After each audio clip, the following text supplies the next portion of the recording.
मेरे इस लेक्चर में कैसे भूल जाता हूँ मुझे पता नहीं।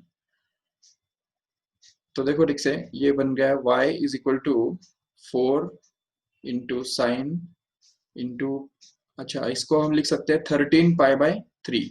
ओके, अभी 13 पाई बाय 3 को का साइन कैसे निकालने का, इट्स इन रेडियन। ओके, तो सबसे पहले ऐसा करो, उसको 2 पाई के फॉर्म में लिखो, साइन ऑफ, अच्छा अभी 13 पाई बाय 3, ये 2 पाई से बड़ा तो है, यस, क्योंकि 3 का डबल कितना होता है, 6 होता है, और इसलिए इसको हम लिख सकते हैं आराम से कि 13 को 6 pi plus 6 pi plus simply pi, and that is whole to be divided by 3.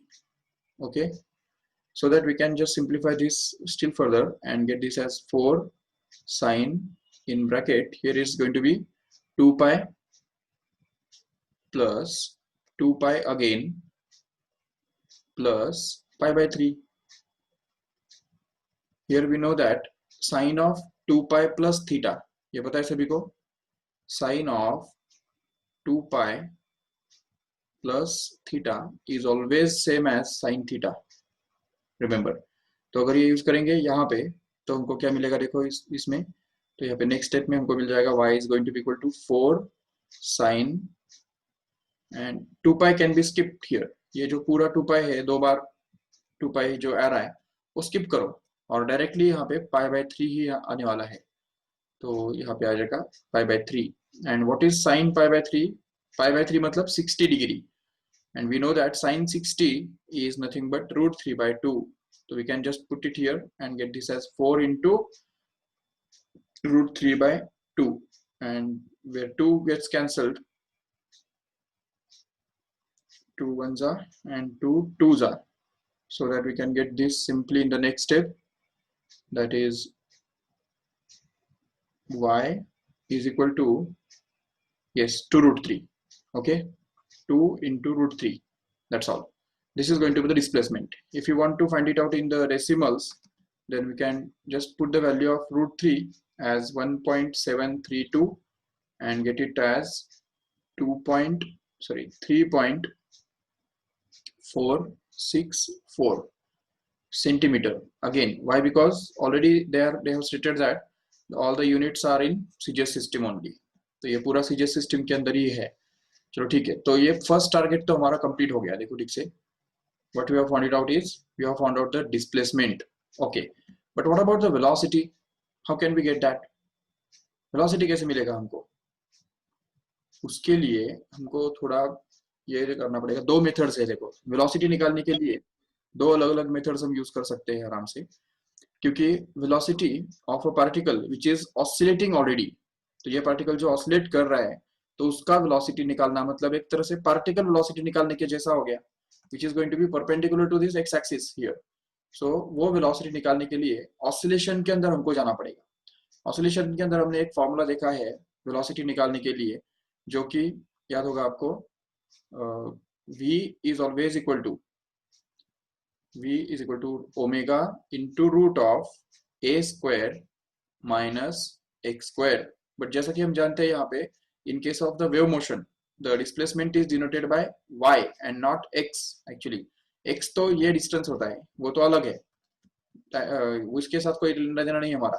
Particle जो ऑसिलेट हो रहा है वो तो यहाँ पे ऑसिलेट हो रहा है ना, ऊपर नीचे, उसका एम्पलीट्यूड जो है वो यहाँ पे a है, ये एम्पलीट्यूड है, तो जरूर ये जो डिस्टेंस है वो y जिसको हम बोल रहे हैं वही तो यहाँ पे डिस्प्लेसमेंट बनेगा ना पार्टिकल का, इसलिए यहाँ पे a स्क्वायर माइनस क्या आएगा, y स्क्वायर आएगा, y स्क्वायर। तो याद रखो ठीक से, and this formula has to be used here in order to find out the velocity। Alternatively, दूसरा मेथड मैं बता रहा हूँ, दूसरा मेथड जो है वो ये है कि हम ये जो y का जो इक्वेशन हमको मिला हुआ है, ऑलरेडी उन्होंने दिया हुआ है, तो इस इक्वेशन को एक बार डिफरेंशिएट कर सकते हैं, differentiate with respect to time simply। if we differentiate this equation with respect to time, then we are going to get the velocity as a final। चलो ठीक है, तो हम दोनों मेथड से करके देखेंगे कैसे वो करेक्ट आता है, दोनों मेथड से देखेंगे किस तरह से वो सेम ही आता है दोनों तरफ से। चलो ठीक है, तो देखो सबसे पहला जो है वो हम एज इट इज पहले सम कॉपी करेंगे एज इट इज, देखो ठीक से। तो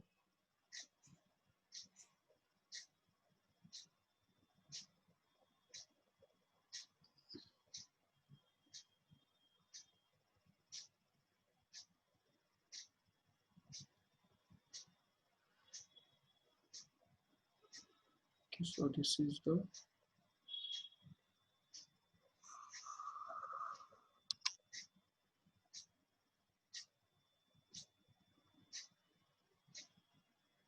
yes, so this is your sum, and here the equation. अच्छा, अब यहाँ पे ये जो y का वैल्यू मिला हुआ है वो याद रख लो ठीक से। क्या है y का वैल्यू मिला हुआ, देखो ठीक से। It is y is equal to 2√3, remember ये वैल्यू y का 2√3, याद रखो उसको। अभी अगर इसको यूज करेंगे नेक्स्ट इसमें, तो हमको मिलेगा, देखो, तो v is going to be equal to omega into root. अच्छा, लेकिन उसके पहले हमको ओमेगा चाहिए ना, यहाँ पे ओमेगा तो है ही नहीं, तो वो हमको निकालना पड़ेगा पहले। देखो y इज इक्वल टू क्या है ना, 4 into sine of pi in bracket t minus 0.02 minus x by 75। ठीक है, ये इक्वेशन है हमारे पास। अभी इसमें ओमेगा निकालने के लिए क्या करो, इस 4 को वैसे ही रखो, साइन एज इट इज रखो, और ये जो ब्रैकेट है वो ओपन कर दो, और ये पाई को अंदर डाल दो। इससे ये बनेगा pi upon 0.02 into t minus, here it can be written as pi by 75 into x, that's it. And then we can be able to compare this with the equation y is equal to a into sine of omega t minus kx.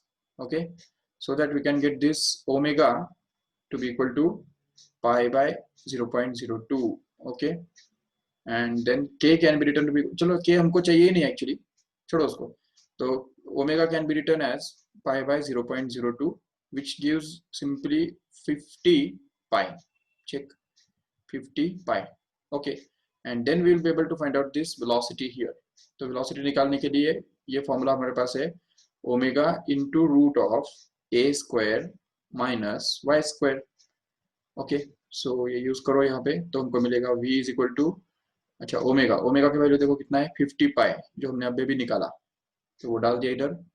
और फिर root of A square, ए किधर है देखो, ये है ए हमारा, याद रखो ठीक से। साइन के सामने जो होता है वो हमेशा ए हुआ करता है, तो यहाँ पे ए माना 4 है, तो ये बन गया 4 का स्क्वायर माइनस वाई का स्क्वायर, तो वाई माना क्या है, 2√3, जो अभी अभी हमने निकाल के दिखाया, तो ये 2√3 और उसका square. Okay, so just simplify this further and get this as v is equal to 50 pi into bracket root of 16 minus, ये 2 का स्क्वायर कितना होता है 4, और रूट 3 का स्क्वायर 3, जो बनता है 4 into 3, मतलब वो बन गया 12। okay, so that we can get this simply v is equal to 50 pi into root of 4, and root of 4 happens to be 2, and hence 2 into 50 becomes 100 pi. Check 100 pi, and if we put the value of pi here, then we can get this simply as 100 into 3.14, तो 3.14 multiplied by 100 कितना बनता है, तो velocity will be 314 meter per second, sorry, centimeter per second. Okay, so centimeter per second, because it is a CGS system, right? If you want to convert it into meter per second, then just write it as 3.14, then you will be able to write it as meter per second. That's it. So this is going to be the final value of velocity. और रही बात कि दूसरा method की, दूसरा method अगर हमको use करना है तो वो भी हम कर सकते हैं आराम से, क्योंकि देखो ये जो इक्वेशन हमारे पास है इसको हमको सिंपली डिफरेंशिएट करना होगा, और उस इक्वेशन के अंदर ये जो टाइम का वैल्यू है और ये जो डिस्प्लेसमेंट डिस्टेंस का वैल्यू है वो हमको डालना होगा, बिल्कुल। So first of all, let us copy this question as it is again in the next page.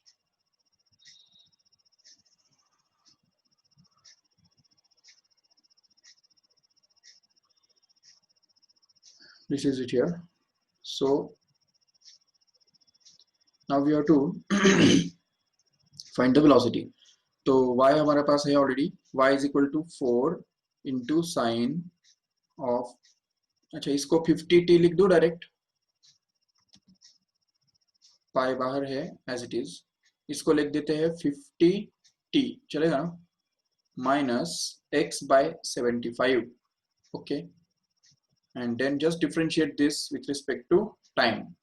So differentiating with respect to t, and what we are getting here is dy by dt, which is going to be equal to 4 is a constant. We know that sine of this whole thing has to be considered as x according to the chain rule.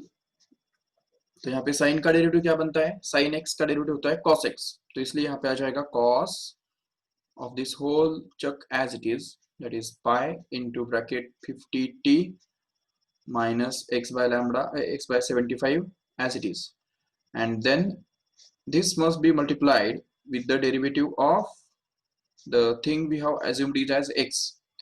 तो देखो किसको हमने assume किया था x, तो उसका हमको derivative यहाँ पे निकालना है, जो कि ये देखो इधर pi into 50t minus x by lambda, x by 75, तो ये देखो pi into 50t minus x upon 75, ये यहाँ पे ब्रैकेट में आ गया जिसका हमको डेरिवेटिव निकालना है, ठीक है।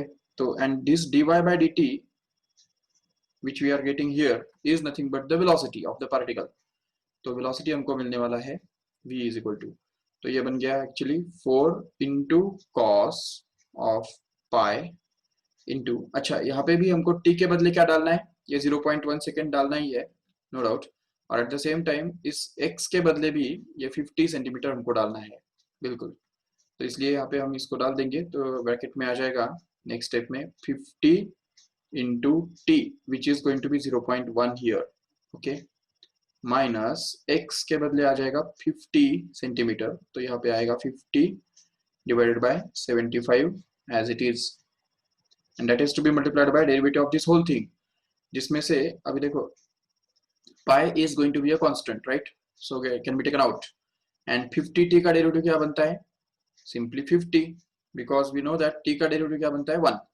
तो इसलिए फिर 50 into 1 will be the derivative of this 50t minus x by lambda. This x is constant with respect to t here because we are differentiating with respect to t only, and that's why x will be treated as constant for it, and that's why its derivative becomes 0, no doubt. And then we can just say this will be in the next step, that is 4 into cos of pi in bracket, what is this, 50 into 0.1, it's going to be 5 actually, so this is going to be 5 minus, here again we can cancel this out and get this as 2 by 3 as before, and in the next step it will be pi into, here it is going to be 50, so we can write it as 50 pi simply, तो ये बन गया हमारा 50 pi, okay, and if you multiply this 50 pi with 4 here, तो वो बन जाएगा 200 pi, correct है, so this is going to be v is equal to 200 into pi into cos of, अब ये ब्रैकेट में क्या आएगा अंदर, ये फिर से 13/3 आ जाएगा, तो उसको हम लिख देंगे 13 pi by 3, okay, and once again we can do the same thing which we have done in the last step, that is, so next step में देखो क्या बनेगा, v actually will become equal to 200 pi into cos of, this can be written as 4 pi plus pi by 3, correct है, 4 pi plus pi by 3 ऐसा लिख सकते हैं इसको,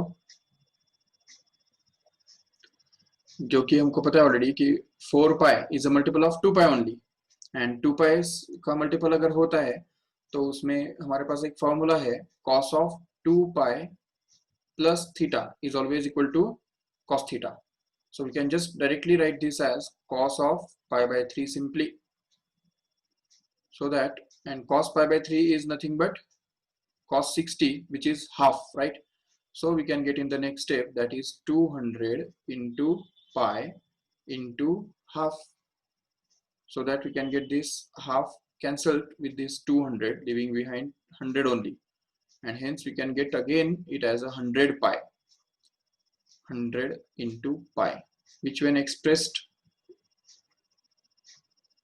in terms of 3.14, तो 100 into 3.14 जो बनेगा 314 centimeter per second, which can also be written as 3.14 meter per second. Okay, so this is going to be the final value of velocity, remember. So we have got it to be the same as we have got it before. तो पहले भी जो हमको मिला था और अभी भी जो मिल रहा है वो सेम ही है बिल्कुल. ठीक है, तो इसका एक स्क्रीनशॉट ले लो फटाफट.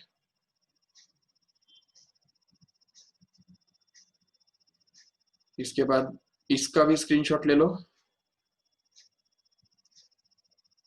दूसरा मेथड है वेलोसिटी का. और इसके बाद ये जो मेन वाला स्क्रीन है इसका भी एक स्क्रीनशॉट ले लो फटाफट.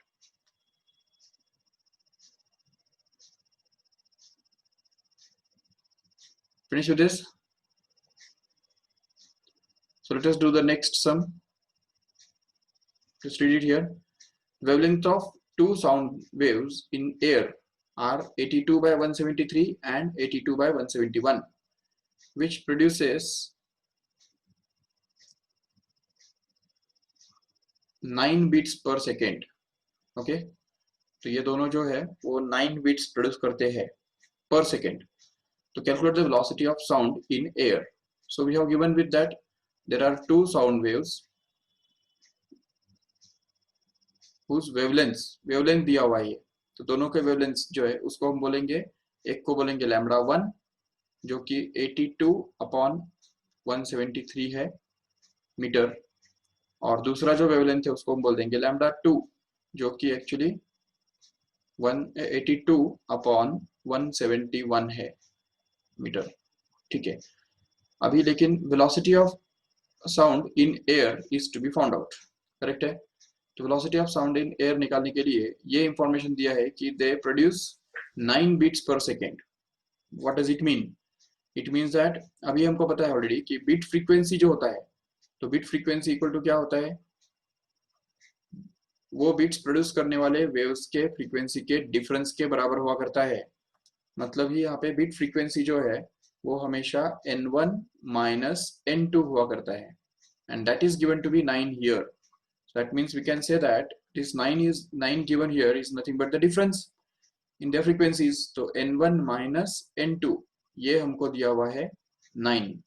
अभी एक्चुअली वो n2 minus n1 भी हो सकता है क्योंकि हमको पता नहीं कि कौन सा फ्रीक्वेंसी बड़ा है कौन सा छोटा है, लेकिन वो हम पता कर सकते हैं. देखो लैम्बडा 1 और लैम्बडा 2 इन दोनों को कंपेयर करो तो उनका न्यूमरेटर तो सेम है बिल्कुल, और जब न्यूमरेटर सेम होता है तो जिसका डिनोमिनेटर छोटा होता है वो बड़ा होता है.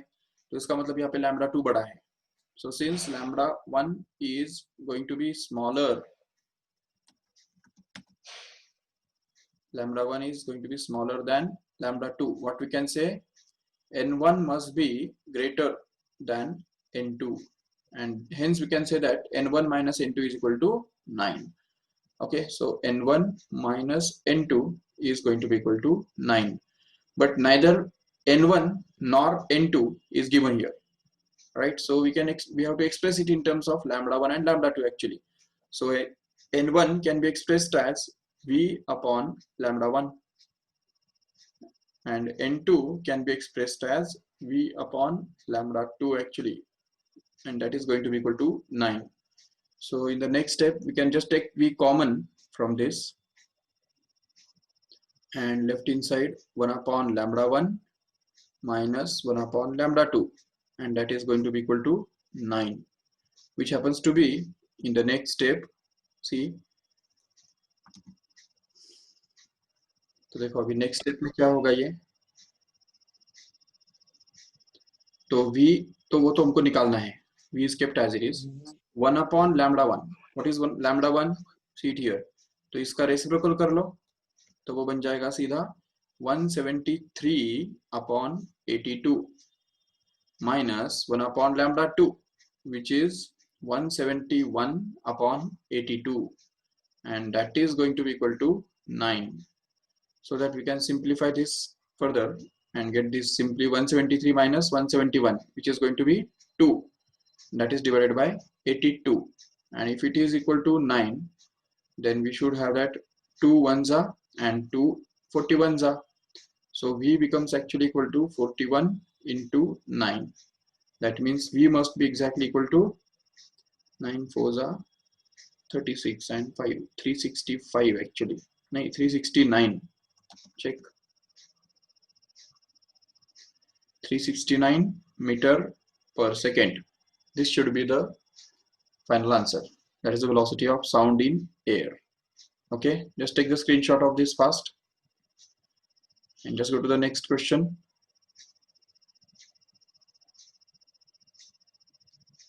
Okay, just read this once.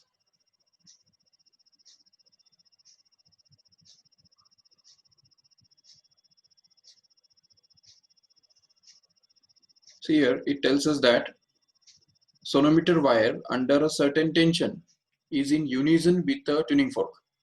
Okay, मतलब एक there is a sonometer wire. Suppose this is a sonometer wire and there is a tuning fork also. तो ये suppose tuning fork है. And unison का मतलब क्या है? अगर इसका फ्रीक्वेंसी हमने मान लिया n, तो वायर का भी फ्रीक्वेंसी कितना होगा? बिल्कुल n. ओके, तो उस समय लेकिन उसका टेंशन जो है वो मान लेते हैं T था. ठीक है, T is going to be the tension. Okay, when अभी यहाँ पे आगे पढ़ो, when the only tension in the wire is increased by 4%, 6 beats are heard per second. 6 beats are produced. इसका मतलब अभी दूसरा सिचुएशन है जिसके अंदर ट्यूनिंग फोर्क तो वही है, तो उसका फ्रीक्वेंसी कितना रहेगा? n. बिल्कुल. लेकिन अभी जो वायर है, तो वायर भी वही है लेकिन उसके अंदर का सिर्फ टेंशन जो है वो हमने चेंज कर दिया. टेंशन का क्या किया? उसको 4% से इंक्रीज किया. देखो ठीक से, we have increased the tension by 4%. That means here the tension in the wire is going to be T dash actually, so that the frequency of the wire cannot be n, it will be n dash actually. And then we have given that when these two are sounded together, then what happens here is, ये जब दोनों waves निकालते हैं तो उसकी वजह से हमको ये मिल रहा है कि 6 beats are heard produced per second. तो 6 बीट्स हमको मिल रहे हैं पर सेकेंड, जिसका मतलब ये हुआ कि इन दोनों के बीच में का जो फ्रीक्वेंसी है, ये जो n डैश है और ये n है, इनके बीच में का डिफरेंस ही तो 6 होना चाहिए कि नहीं?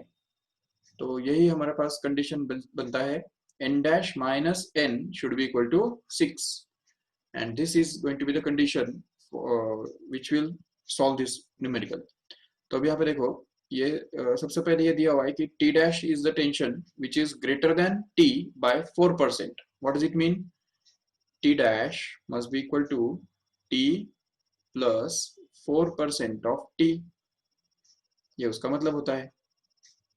तो इसको अगर हम ठीक से लिखेंगे तो हमको मिलेगा T dash is equal to T plus 4%, मतलब 4/100 into T.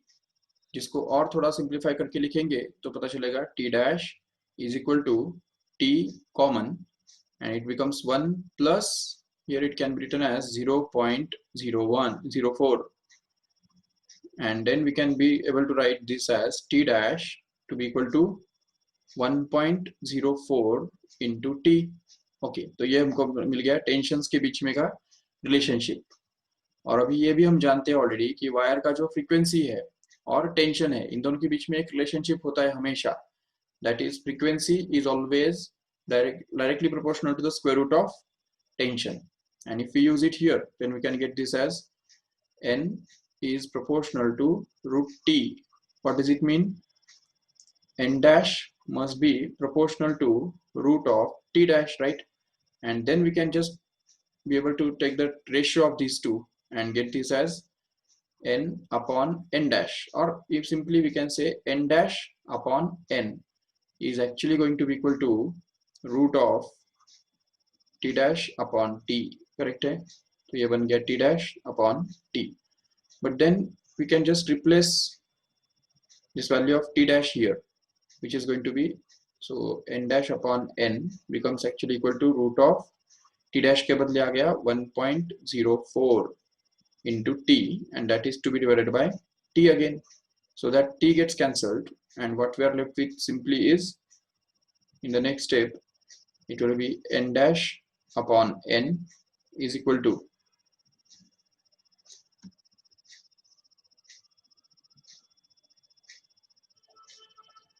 okay, so n dash upon n becomes actually equal to simply root of 1.04.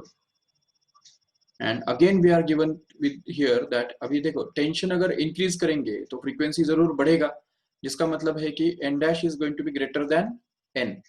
So n dash is greater than n, and since 6 bits are heard per second, it's given.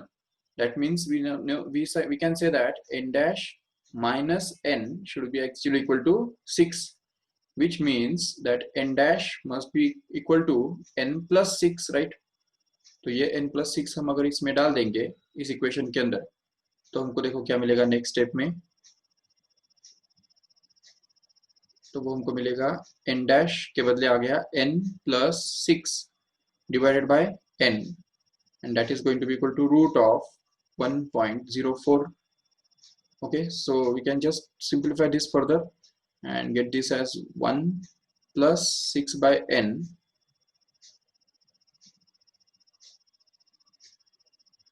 is going to be equal to root of 1.04. अच्छा, root of 1.04 निकाल सकते हो आराम से। 1.01. 1.01. How is it? Check again.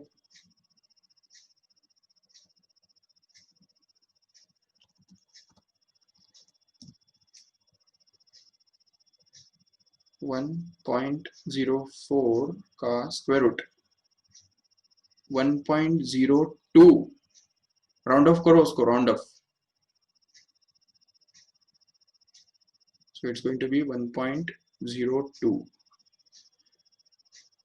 okay, so this one can be transferred that side so as to get this as 6 divided by n, and that is equal to 1.02 minus 1, so that this 6 upon n actually becomes equal to 0.02.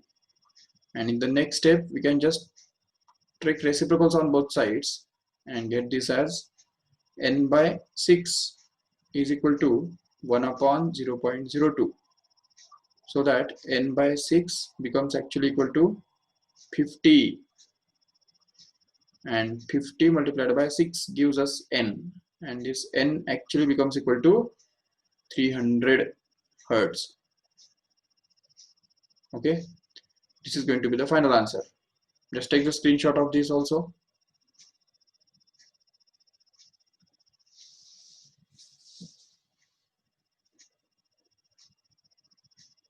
okay, chalo next one.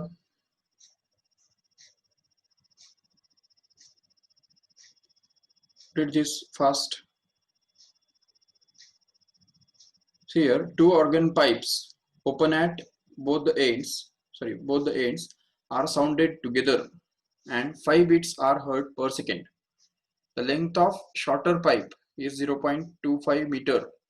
Find the length of other pipe given that velocity of sound in air is 350 meter per second.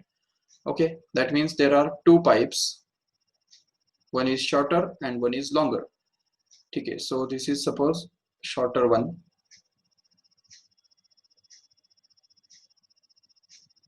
and they are open at both the ends. okay, तो ये suppose shorter हो गया, और ये दूसरा जो है वो सपोज लॉन्गर पाइप है.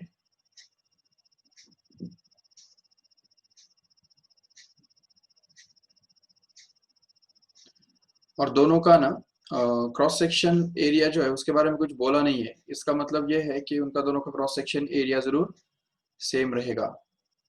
ठीक है, so this is the first open pipe and this is the second one.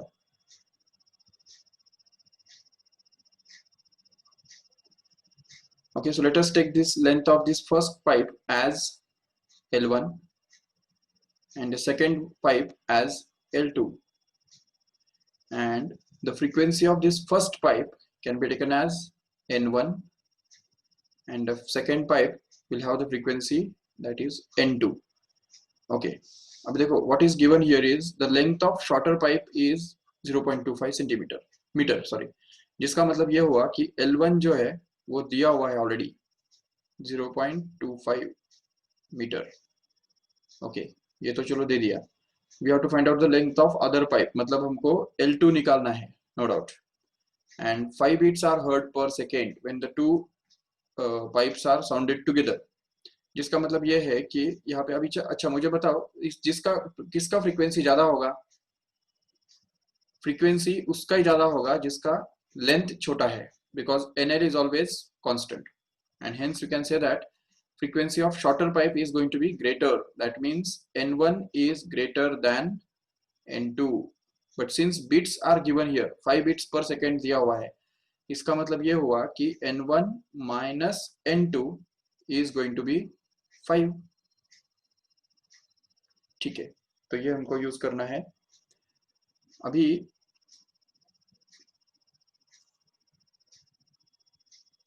देखो ठीक से, तो सबसे पहले हमको क्या करना है? ओपन पाइप के लिए फॉर्मूला क्या होता है फ्रीक्वेंसी का, फंडामेंटल फ्रीक्वेंसी का? वो हमको पता है,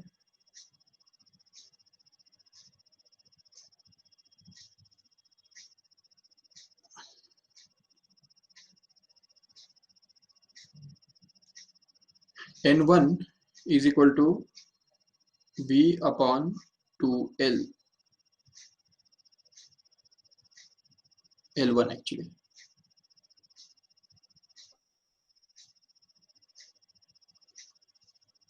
और L1 तो दिया है ना। अच्छा, लेकिन एंड करेक्शन कंसिडर करना है या नहीं करना है वो उन्होंने कुछ बताया नहीं है।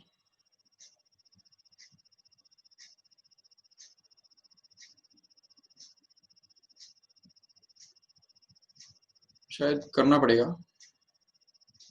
तो फिर देना चाहिए था एक्चुअली। छोड़ो, हम पहले नहीं करके देखेंगे।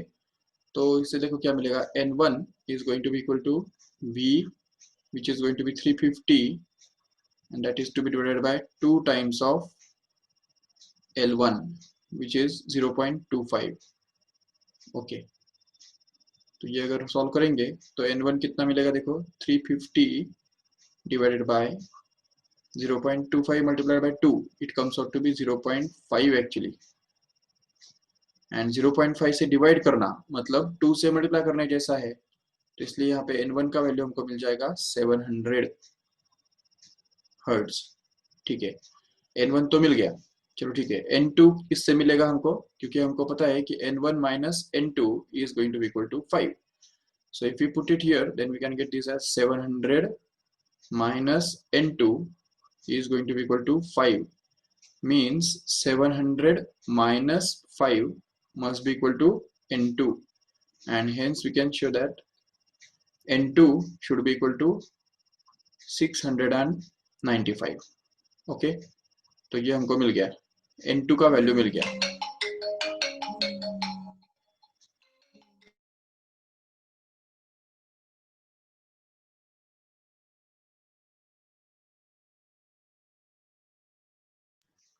Okay, and then we can just get in the next step the value of L2 now. तो देखो अभी L2 का वैल्यू हमको निकालना होगा, तो उसके लिए क्या करेंगे? तो फिर से यही फॉर्मूला यूज करेंगे ओपन पाइप के लिए, जो कि N2 is actually equal to V divided by 2 times of L2, and then we can get this। अच्छा, इसको अगर रीअरेंज करेंगे तो हमको मिलेगा L2 is equal to V upon 2 times of N2, and hence we can get that L2 to be equal to V जो कि 350 है divided by 2 times of N2 जो कि 695 है। तो ये ना बन गया यहाँ पे, और इसको सॉल्व करेंगे तो L2 कितना मिलेगा? तो वो बनेगा 350 divided by 2 times of 695. How much it is? 700 का डबल कितना होता है? 1400, but here it will be 1390 actually. So just work this out, that will be the value of L2 actually.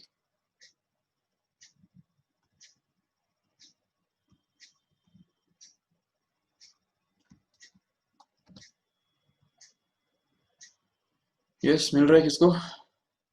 350 divided by 1390. How much it is? It is 0.2517. 0.215.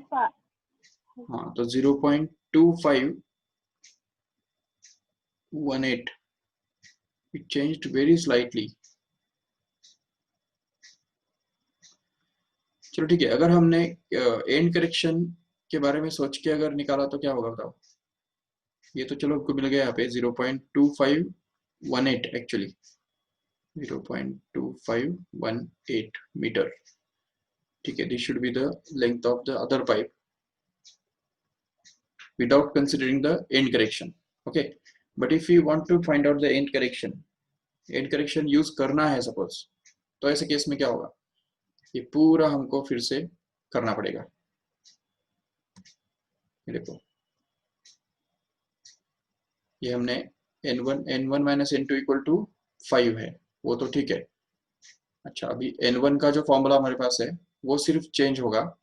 अभी यहाँ पे 2 times of, यहाँ पे आ जाएगा L1 plus 2E, just because it's a open pipe, right? तो open pipe होने की वजह से ये हमको मिलेगा. अच्छा, लेकिन E तो हमको दिया ही नहीं है,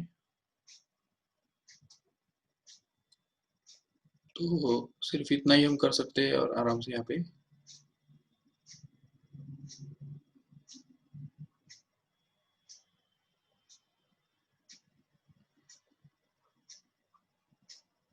नहीं, छोड़ो, वो एक्चुअली वैसा नहीं होगा. एंड करेक्शन तो देना ही पड़ेगा actually.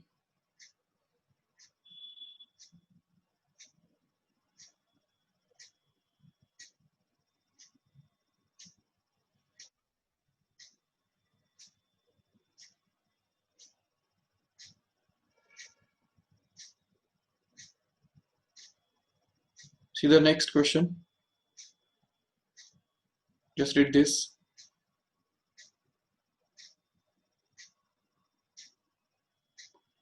See, it's of same type.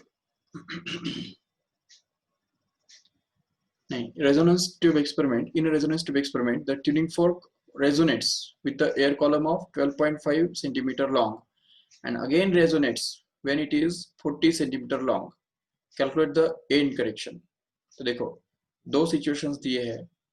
पहला सिचुएशन वो है जिसमें ये जब 12.5 सेंटीमीटर लॉन्ग होता है तब रेजोनेट करता है, और दूसरा सिचुएशन ऐसा है कि जब वही पाइप जब 40 सेंटीमीटर लंबा होता है तब फिर से एक बार उसी पाइप के साथ रेजोनेट करता है. इसका मतलब अगर ये क्लोज पाइप है सपोज, क्योंकि रेजोनेंस ट्यूब एक्सपेरिमेंट के अंदर क्लोज पाइप ही तो यूज करते हैं ना हम. तो इस फर्स्ट सिचुएशन में जबकि यहाँ पे लेंथ जो है पाइप का वो सिर्फ 12.5 सेंटीमीटर दिया हुआ है, तो ये है लेंथ ऑफ द पाइप. और सेकेंड सिचुएशन में जो पाइप का लेंथ है वो 40 सेंटीमीटर दिया हुआ है. ठीक है, तो अभी इसको हम L2 बोल देंगे और इस वाले को L1 बोल सकते हैं. और हमको और पता है कि एंड करेक्शन के लिए हमारे पास रेडीमेड फॉर्मूला है इस सिचुएशन में जो हमने डिराइव किया था लास्ट टाइम. तो L2 minus 3 times of L1 upon 2, if you remember. तो अगर वो यूज करेंगे तो यहाँ पे हमको मिलेगा L2, how much it is 40 minus 3 times of L1 which is 12.5, and that is to be divided by 2 here, which can be solved to be 40 minus, what is this, 12.5 into 3, 37.5, right? So this is 37.5, and 40 minus 37.5 becomes 2.5, and that is to be divided by 2, so that we get this as 1.25, and that is in centimeter, which is going to be the final answer. See the next one. Read this fast. A tuning fork produces 6 beats per second with a sonometer wire when it is either 95 or 100 centimeter long. Find the frequency of tuning fork. See here, this is a somewhat interesting question because what is given here is there is a wire. देखो, ये wire जो है वो suppose जब 95 centimetre लंबा होता है, ठीक है, या 100 सेंटीमीटर लंबा होता है, सपोज वो 100 सेंटीमीटर हमने लंबा कर दिया, तो दोनों केसेस में वो क्या कर रहा है, 6 बिट्स प्रोड्यूस कर रहा है सेम ट्यूनिंग फोर्क के साथ। तो देखो इसका लेंथ यहाँ पे सपोज 100 सेंटीमीटर बन गया, तो अभी भी और इस केस में भी, दोनों केस में वो क्या कर रहा है, एक ही ट्यूनिंग फोर्क के साथ 6 बिट्स प्रोड्यूस कर रहा है। How is it possible? If we consider the frequency of tuning fork as n, अगर फ्रीक्वेंसी ऑफ ट्यूनिंग फोर्क अगर हमने n कंसिडर कर लिया, तो जब उसका लेंथ छोटा था तो उसका फ्रीक्वेंसी जरूर बड़ा रहेगा, और अगर वो 6 बिट्स प्रोड्यूस कर रहे हैं तो यहाँ पे वायर का फ्रीक्वेंसी जरूर n+6 रहा होगा, और जबकि लेंथ बढ़ाने से फ्रीक्वेंसी कम हो जाता है, तो जरूर यहाँ पे फ्रीक्वेंसी उसका कम हो जाएगा, सेकेंड पार्ट में फ्रीक्वेंसी वायर का कम रहेगा, नो डाउट। लेकिन जबकि फ्रीक्वेंसी कम हो गया, लेकिन फिर भी अगर वो इस ट्यूनिंग फोर्क के साथ अगर 6 बिट्स प्रोड्यूस कर रहा है तो उसका फ्रीक्वेंसी जरूर n-6 बना होगा सेकेंड सिचुएशन में। और जबकि यहाँ पे n+6 is the frequency of the wire when its length is 95 centimeter, and the frequency of the wire becomes n-6 when the frequency of length of the wire becomes 100 centimeter। तो ये दोनों wire के ही length है और wire के ही frequencies है, तो इसलिए फिर यहाँ पे हम यूज कर सकते हैं यहाँ पे कि n into L is always constant, and NL constant का मतलब क्या हुआ कि the product of N1 L1 should be equal to the product of N2 L2, so that initially frequency was n+6, right, and length of the wire was 95, and in the next step the frequency of the wire is going to be n-6, but its length becomes 100. So just go on solving this further. You can say, अच्छा अभी यहाँ पे इसको cancel ही कर दो direct, 95 और 100 they are divisible by 5, correct? So 5 19s are, and here it is going to be 5 20s are. So in the next step we can get this as 19 times n+6 is going to be equal to 20 times n-6, and hence we can say this will be 19n plus 19 6 how much it is, 20 6 120 minus 6 114, 114, which is going to be equal to 20n minus 26 120.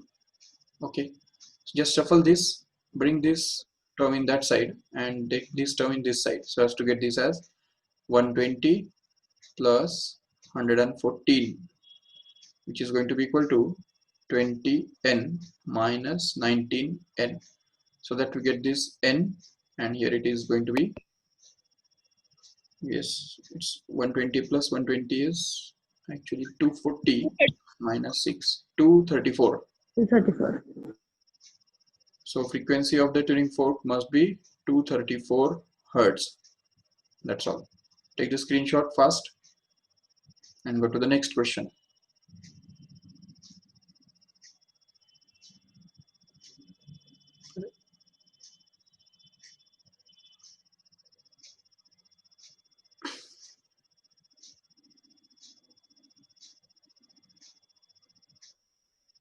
Okay, so इतने सारे questions हमको करने थे आज के lecture में। तो अभी हम देखेंगे कुछ एनिमेशंस जो कि इम्पोर्टेंट रहेंगे।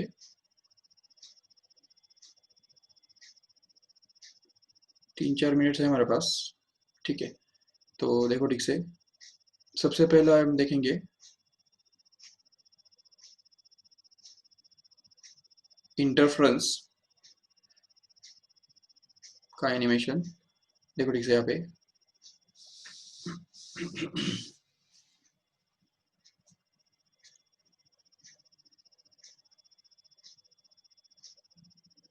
these are the waves produced when the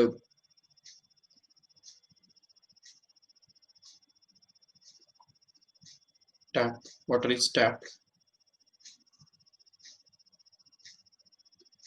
okay, अब ये तो चलो एक वेव के बारे में हो गया, ठीक है। अच्छा, इसका फ्रीक्वेंसी अगर हम बढ़ाना चाहते हैं तो इस तरह से बढ़ा सकते हैं। ये हमने फ्रीक्वेंसी बढ़ा दिया, तो थोड़ा जल्दी जल्दी ये वाटर अभी गिर रहा है इसके ऊपर, ठीक है। अभी next is about the interference. When the two sources are there and suppose that we switch on them simultaneously, तो अगर इन दोनों को हमने अगर स्विच ऑन किया एट अ टाइम, तो देखो क्या होगा। ये अभी पानी का हम एक्सपेरिमेंट कर रहे हैं, पानी के अंदर पानी के जो रिपल्स प्रोड्यूस होते हैं, तो उसके बारे में हम ये देख रहे हैं कि अगर हमने इसको स्टार्ट किया और इसको भी स्टार्ट किया एट अ टाइम, तो देखो दो वेव्स जहाँ पे आके मिलते हैं, तो कोई कोई पॉइंट्स पे जहाँ पे वो आके मिलते हैं वहाँ पे ब्राइट पॉइंट या क्रस्ट फॉर्म हो जाते हैं, और जहाँ पे एक का क्रस्ट और दूसरे का ट्रफ आके मिलता है वहाँ पे इंटेंसिटी, ब्लैक रीजन जो दिख रहा है ना, वो ब्लैक रीजन वो है जहाँ पे वेव्स आके मिल रहे हैं और वहाँ पे वो आउट ऑफ फेज है, मतलब एक का क्रस्ट और दूसरे का ट्रफ मिल रहा है।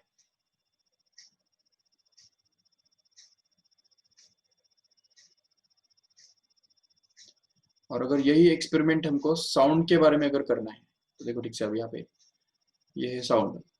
तो अभी ये दो स्पीकर्स है और इनमें से जो निकलने वाले वेव्स है, वो अगर सपोज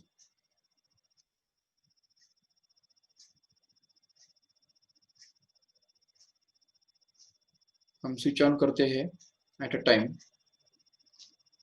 देखो ठीक से, तो इसमें से निकलने वाला वेव नहीं, एट अ टाइम नहीं हुआ एक्चुअली वो, चलो ठीक है फिर भी समझ सकते हो।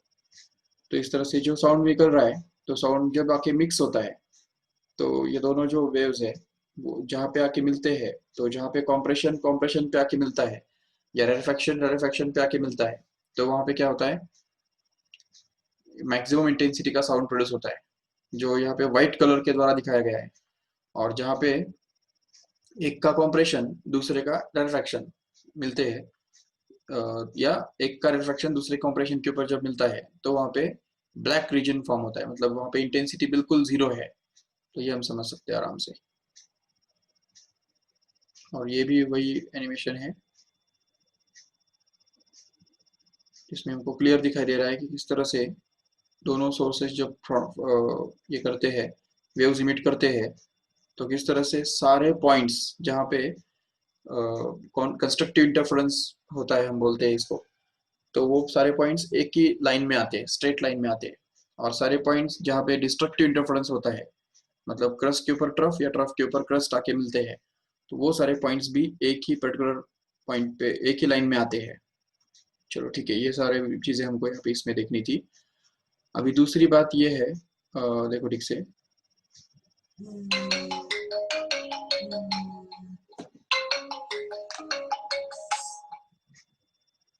हेलो, हाँ, good evening.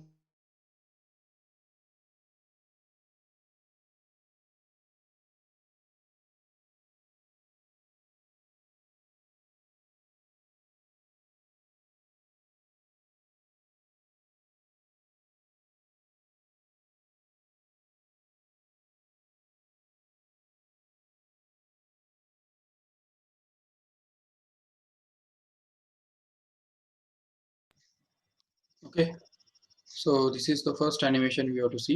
The next is about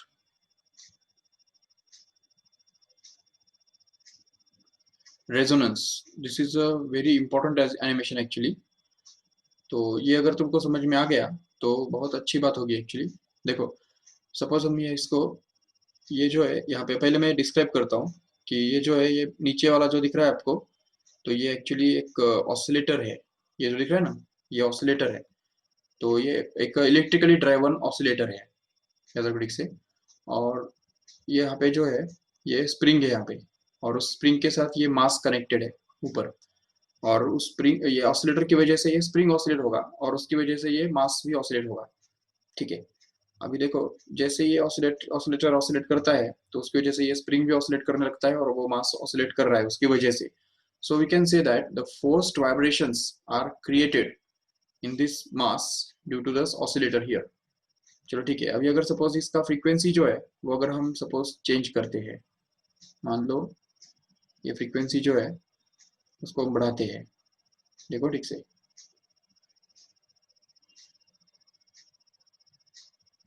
amplitude भी हमने बढ़ा दिया, फ्रीक्वेंसी हमने बढ़ा दिया, तो अभी हो सकता है कि इसका जो फ्रीक्वेंसी है इसके नेचुरल फ्रीक्वेंसी के साथ बराबर हो या ना भी हो, तो उसके हिसाब से हम देख सकते हैं कि यहाँ पे, चलो अगर फ्रीक्वेंसी और चेंज करेंगे तो देखो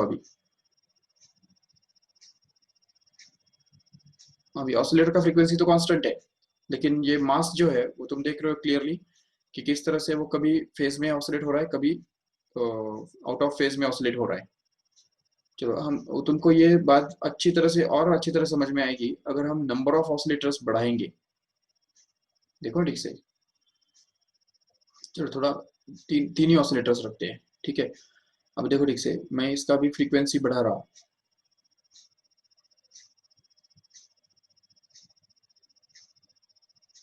तो देखो एक ही पर्टिकुलर ऑसिलेटर है जो मैक्सिमम फ्रीक्वेंसी के साथ ऑसिलेट कर रहा है, दिख रहा है ठीक से। तो देखो ये जो है, ये फर्स्ट वाला जो ऑसिलेटर है वो मैक्सिमम फ्रीक्वेंसी के साथ ऑसिलेट कर रहा है, क्योंकि उसका नेचुरल फ्रीक्वेंसी इस ऑसिलेटर के फ्रीक्वेंसी के साथ मैच हो गया, इसलिए वो मैक्सिमम फ्रीक्वेंसी के साथ वाइब्रेट कर रहा है। लेकिन अगर सपोज हम फ्रीक्वेंसी थोड़ा बढ़ाते हैं तो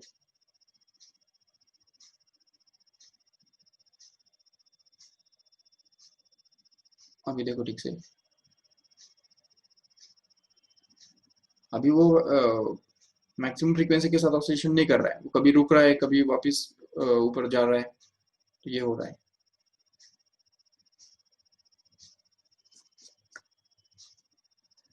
तो हम ये देख सकते हैं आराम से। अब देखो इस फ्रीक्वेंसी पे क्या हो रहा है ना, सेकंड वाला जो ऑसिलेटर है वो सबसे मैक्सिमम फ्रीक्वेंसी के साथ ऑसिलेट कर रहा है, क्योंकि उसका नेचुरल फ्रीक्वेंसी अभी मैच हो गया ऑसिलेटर की फ्रीक्वेंसी के साथ। बाकी दोनों जो ऑसिलेटर्स है वो अभी ज्यादा ऑसिलेट नहीं कर रहे हैं, लेकिन बीच वाला जो है वो बहुत ज्यादा एम्पलीट्यूड के साथ मैक्सिमम ऑसिलेशन कर रहा है, ठीक है। और थोड़ा हम फ्रीक्वेंसी बढ़ाएंगे, अभी देखो अभी तो और ही ज्यादा वो ऑसिलेशन कर रहा है, क्योंकि उसका नेचुरल फ्रीक्वेंसी फोर्स वाइब्रेशन की फ्रीक्वेंसी के साथ मैच हो गया ऑलरेडी, ठीक है।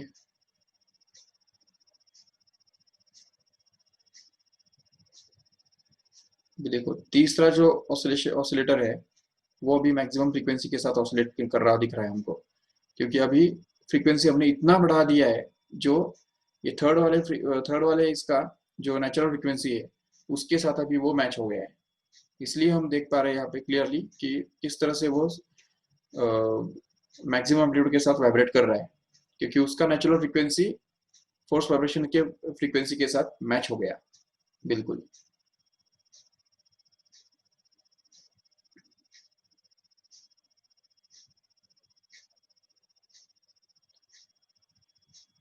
ठीक है, इसके ऊपर तुम बहुत सारे एक्सपेरिमेंट्स भी कर सकते हो खुद होके, नो डाउट, बट ठीक है, it's sufficient to understand the concept of oscillation and resonance, okay। और ये तो हमने लास्ट टाइम भी देखा था एक्चुअली।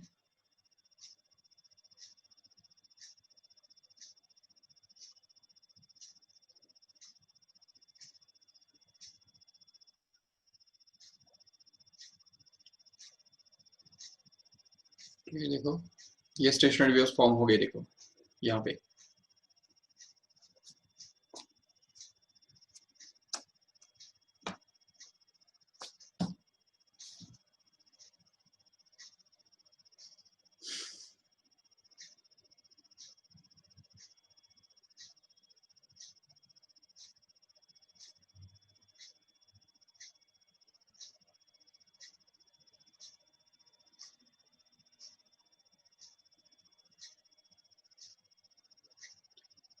ठीक है, so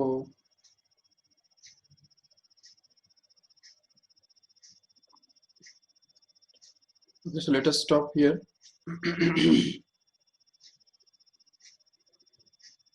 let us end this lecture here। तो यहाँ पे ये चैप्टर खत्म हो गया है विद द न्यूमेरिकल्स।